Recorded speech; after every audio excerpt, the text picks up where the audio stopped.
Cool. Hey everyone, welcome back. We're covering the day at Brilliant Festival.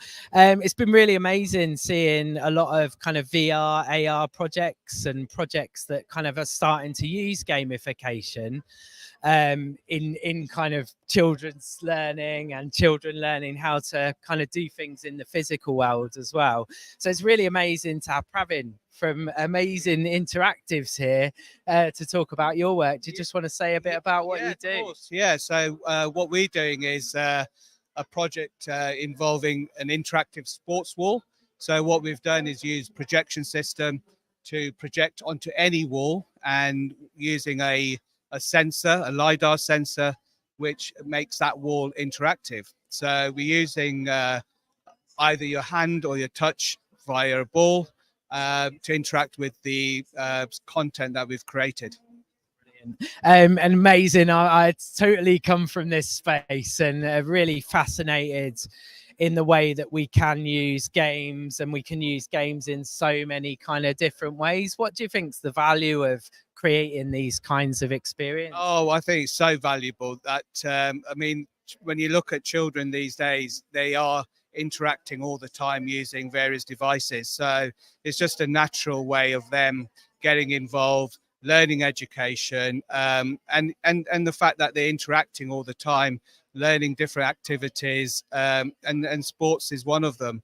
And I think there's a big push where it's fitness as well, getting them to do very simple things, learning to catch, learning to throw, hand and eye coordination are all very important at that very early stage of growing and developing. And I think, yeah, as they get older, those are the skills that they will promote and develop going into adulthood. And I think that's a key message I think they really need.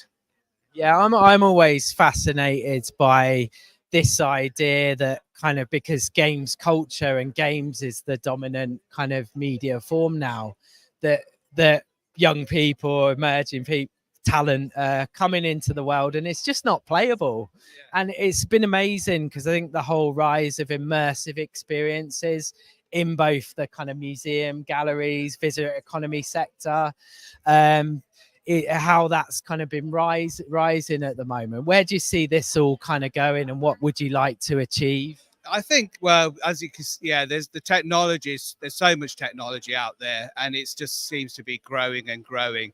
And I think kids are, so influenced by it. And I think, that's the way it is going. And in everyday way of life, they are always going to encounter technology. So I think keeping abreast of that, keeping the kids involved, and I think that's the future. The kids will, is to embrace it, and have that as a focus, really.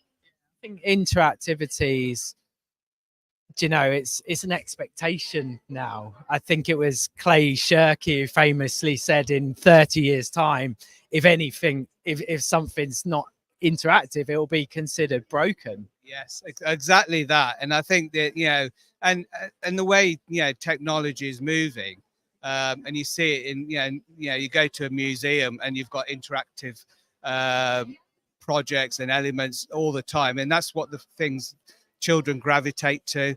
They want to be hands-on. They want to see things happening. They want to touch something. And there's a big like cause and effects. And I think that is the way, children are these days and exposed to. Brilliant. Thanks so much for speaking with us. Where can we find out more about what you do? So we're on stand A33. Come and have a go. Come and look at our interactive wall. We've got an interactive floor. So yeah, some really cool, amazing stuff. Cool. Thank you. And we'll be back a bit later.